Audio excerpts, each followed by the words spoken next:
আমি বুনি আমরা সকলে মিলে দাঁড়িয়েছিলাম যে খাওয়া দাওয়া করবো বলে।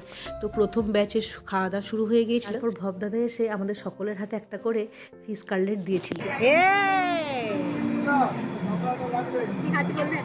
কি খাচ্ছি রে শিপন্না, কি খাচ্ছি? ওর মাছের চপ। কিছুক্ষণ পর আমি বুনি আর ও এখানে খেতে বসে পড়েছিলাম। তো এই টেবিলটাতে আমি আর বুনি ছিলাম, এইখানে বুনি ছিল আর এইদিকে ছিলাম আমি। আর একদম আমাদের পেছনের টেবিলেই ছিল আমার বর। এই যে দেখুন দূরে বসেও জল খাচ্ছে। তখন তো বেশ ভালোই গরম ছিল, খুব একটা ভালো ঠান্ডা পড়েনি।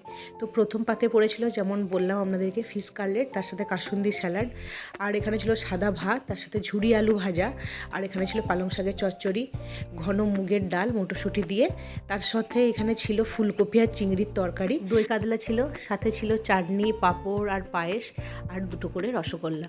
তো খাওয়া দাওয়া সেরে এখানে বসেছিলাম বাইরেতে, আর মা এখানে একটু রেডি হয়ে এসেছিলো। তো মাকে বললাম তুমি বসো, তোমাকে কি সুন্দর দেখতে লাগছে সেটা একটু ব্লগে আমাদের বন্ধুদেরকেও দেখাই।